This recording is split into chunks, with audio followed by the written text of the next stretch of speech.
Et salut Gourgandin et Gourgandine, c'est CodeKiller49, heureux de vous retrouver pour une toute nouvelle vidéo sur Combat Arms.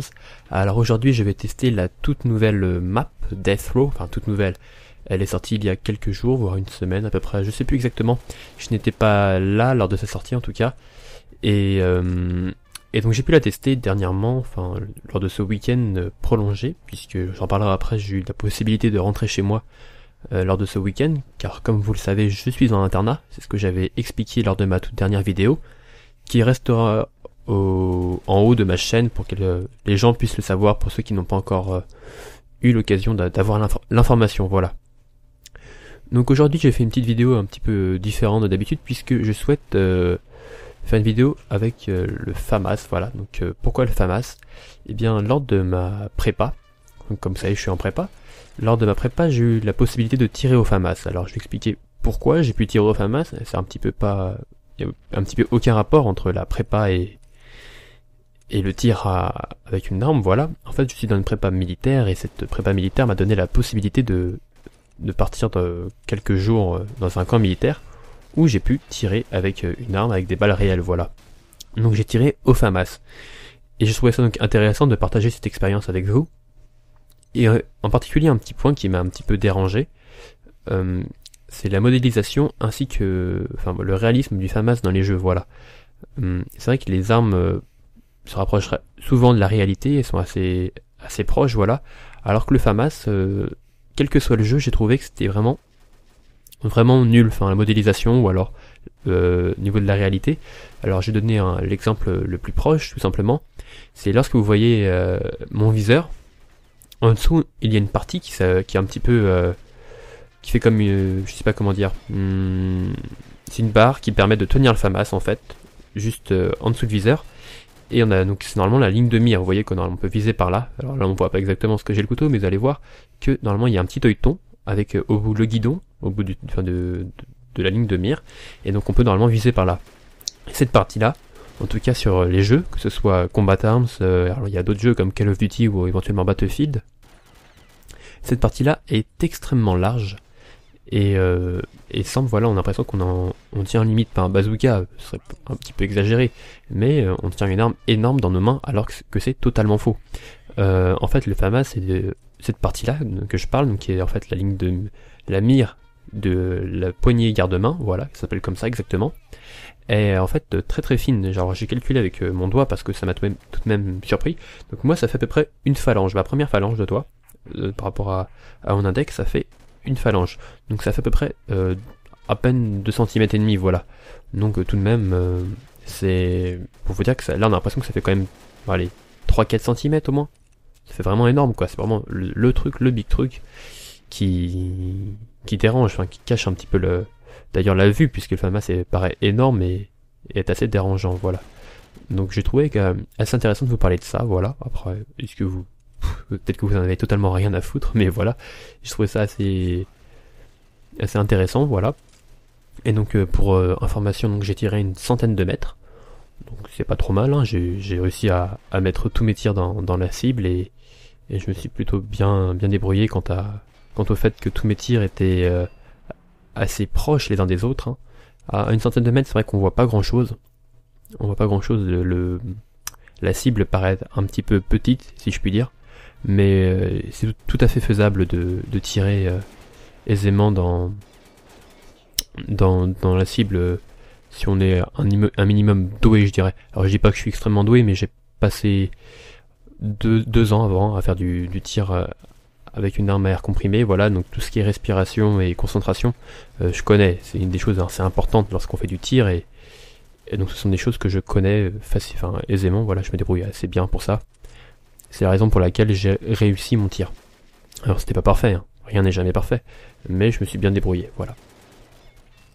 Donc ça c'était pour parler un petit peu de mon expérience, au niveau du FAMAS, donc c'est vrai que j'ai été très critiqué lors de ma toute première vidéo, souvenez-vous, puisque j'avais dit que j'avais pas les très bonnes armes. Alors je cite, hein, j'avais pas les très bonnes armes lorsque j'avais fait cette toute première vidéo, Et les gens m'ont dit mais si le FAMAS c'est une bonne arme, qu'est-ce que tu racontes vraiment que de la merde. Mais en fait, enfin non, je continue de le penser. Je n'ai pas dit que le FAMAS c'était une arme de merde, j'ai juste dit que je n'avais pas les très bonnes armes, c'est-à-dire les armes avec lesquelles je suis le plus polyvalent, j'ai le plus d'aisance, et le FAMAS voilà n'est pas une arme que vraiment j'adore quoi. Là vous allez me dire mais pourtant là t'as fait pas mal de headshots, t'as fait bon 2-3 double kills, pas de multi, bon, j'ai pas fait de grosses accolades, c'est vrai que le gameplay n'est pas extraordinaire puisque c'est ma toute première partie depuis que je suis revenu, puis avant j'avais pas trop joué à Combat Arms, donc vous voyez que j'ai eu un petit peu de mal à reprendre la souris au niveau du clic, c'est assez dur. Mais enfin, je sais pas, voilà, j'aurais fait un score d'à peu près 1 de ratio, c'est pas dégueulasse, c'est pas extraordinaire non plus, mais pour une reprise ça va à peu près. Et donc voilà, c'est tout ce que j'avais, enfin je me suis beaucoup critiqué, mais le FAMAS reste une arme tout à fait correcte, voilà, mais c'est pas une arme extraordinaire. Voilà, on pourra pas le dire. Et d'ailleurs, pour ceux qui pensent que je fais beaucoup de headshots, c'est parce qu'apparemment le recul des armes a été réduit. Alors, je sais pas si c'est pour une durée permanente ou non, aucune idée, vraiment, aucune idée. Ça se trouve, lors de la prochaine mise à jour, ils vont modifier ça, mais je trouvais que c'était assez facile de viser l'ennemi, le recul est vachement réduit. Et je ne suis pas le seul en tout cas à avoir trouvé cela, et bon, est-ce que c'est une bonne chose? Je sais pas, franchement j'en sais rien, est-ce que c'est une bonne chose? C'est à vous de me dire. Moi je trouve pas ça mauvais. Moi je dis qu'il devrait faire, alors je crois que c'est le serveur papa, je crois un truc comme ça, sur le Combat Arms North America, donc Combat Arms pour les Américains, voilà. Il y a donc un serveur où le recul est largement réduit, et donc il devrait faire ça, enfin en tout cas en Europe, parce que je sais pas si ça s'est fait, mais ça devrait être fait, voilà, pour un seul serveur. On peut jouer avec un recul réduit pour éventuellement apprendre à manier son arme légèrement, tout ça. C'est une possibilité selon moi, mais ce n'est pas forcément agréable sur tous les serveurs, je dirais. Voilà, c'est tout ce que j'avais à dire à propos de ça, voilà, c'est pas... Je vais peut-être expliquer maintenant le mode de jeu. Alors, donc on est en mode Hired Guns, donc sur la map Death Row, donc ça je l'avais dit, la toute nouvelle map. Alors le mode Hired Guns, au départ je croyais que c'était juste concentré sur le fait que c'est une capture un braquage de banque, et en fait non, à ma grande surprise, non, j'étais agréablement surpris de voir qu'ils se sont pas limités à nous refaire une banque que l'on pouvait braquer. Non, ils nous ont fait une prison là où on doit capturer des points. Alors ça fait un petit peu une domination, sauf qu'on garde le principe du mode Hired Guns, voilà, donc on peut avoir des mercenaires et des spécialistes. Alors dans les mercenaires que l'on achète, il y a des spécialistes. Donc si je me suis pas trompé, hein.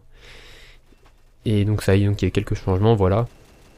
Est-ce que c'est une bonne chose? Je sais pas, enfin, vous reconnaissez bien les mercenaires maintenant que les spécialistes. C'est vrai qu'on a un petit peu tendance à pas les reconnaître, c'est vrai, mais ça n'empêche pas de les buter, hein. Ils sont pas forcément beaucoup mieux par rapport à avant. Voilà. Donc le mode Arcade Guns donc est conservé à ce niveau-là. On peut toujours donner des ordres, donc recruter les mercenaires comme j'ai dit. Quand je dis mercenaires, hein, je comprends mercenaires et spécialistes, hein. Si ça, c'est plus simple de dire mercenaires tout simplement. Et puis voilà. Donc ça fait un petit peu une domination, puisqu'on doit capturer des points à la façon du mode Seize and Secure, que j'avais présenté lors d'un tuto. Donc on capture des points, on s'approche du drapeau en fait, on appuie longuement sur E, donc pendant ce temps là on peut ni recharger ni tirer, voilà, donc on ne peut que... faut jouer tactique quoi, pour s'assurer qu'il n'y ait pas d'ennemis, il faut jouer en équipe, tout ça. C'est vrai que c'est un peu plus tactique, et puis le but c'est donc de capturer un maximum de drapeaux, et lorsque vous avez plus vous avez de drapeaux, plus vous gagnez de points. Vous voyez en haut à gauche, chaque seconde on gagne un nombre de points. Donc là par exemple, là on a plus 20 pour l'ennemi et plus 40 pour nous. Et en fait parce qu'on a plus de drapeaux qu'eux, on en a 3 drapeaux, ils en ont 2.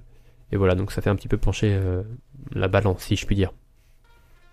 Voilà, donc là on passe de plus 50 à plus 10, donc je pense que ça doit être... je sais pas, pour l'équipe qui a le plus de drapeaux, ça doit être plus 10 points, et après on a plus 10 points en fonction du nombre de drapeaux que l'on a. Ça doit être ça, je sais pas exactement, je ne sais pas exactement, donc dites-moi éventuellement dans les commentaires. Toutes les parties que j'ai faites étaient à 30 000 points. Ça doit se changer, ça, dans les paramètres. Et ça doit se changer aisément, voilà. Donc vous voyez que là je capture un drapeau. Et je peux pas tirer, il faut vraiment que je lâche la capture du drapeau pour éventuellement me défendre si l'ennemi arrive. Donc est-ce que c'est une bonne chose? Ça complique la tâche, si je puis dire. Ça complique la tâche et donc c'est un petit peu par contre du jeu, même si c'est tactique, ça encourage le jeu un peu perso puisque on gagne que 100 points, je crois 100 points par drapeau capturé. Et donc c'est dommage, alors qu'on peut gagner beaucoup plus lorsqu'on capture nous-mêmes le drapeau. Et l'équipe gagne 100 points, voilà. Donc je me suis mal exprimé, excusez-moi. L'équipe gagne un certain nombre de points. Et nous, et le captureur de drapeau, si je peux dire, celui qui a capturé le drapeau, gagne plus de points que l'équipe. Ce qui peut paraître normal, mais le mieux serait que ceux qui participent à la capture du drapeau gagnent autant de points que celui qui a capturé le drapeau. Mais bon, ça ce n'est que mon propre point de vue, voilà. Voilà, donc le gameplay va bientôt toucher à sa fin, il reste 2500 points. Donc la partie aura été assez facile, j'aurais fait un score moyen, très moyen, bon, un ratio, ça je vous l'ai dit tout à l'heure, pardon. Et vous avez vu, j'ai gagné 1000 points là pour avoir capturé le drapeau. Donc voilà, juste dire que ça m'a fait très plaisir de revenir, en tout cas de faire quelques parties, j'aurais pas pu jouer longtemps, malheureusement, par manque de temps, mais ça me fait très plaisir de revenir. Et je ne pourrai pas revenir tous les week-ends, comme j'avais expliqué. Donc lorsque je ferai des vidéos, je l'annoncerai sur Twitter avant, comme j'ai fait là. Donc je vous encourage à aller sur mon Twitter. Je vous encourage à rester abonné, puisque certaines personnes se sont désabonnées. Personnellement, je fais pas la course aux abonnés, mais je trouve ça dommage que vous manquiez de confiance, comme quoi je vais arrêter du jour au lendemain. Je continue, je fais de mon mieux dès que j'ai le temps, dès que je juge que j'ai le temps. Je ferai dès que je pourrai juger que j'ai le temps, je ferai des vidéos, voilà. Et il faut savoir que oui, voilà, je ne reviendrai pas tout le temps. Ça c'est malheureux, mais je reviendrai lorsque je le pourrai, voilà. Sur ce, j'espère que ça vous a plu. J'ai pas trop joué objectif, c'est vrai, mais bon, je suis pas un pro de l'objectif. On se dit à la prochaine, et n'oubliez pas, Chabit par temps bleu, Chabit délicieux. Allez, bye tout le monde.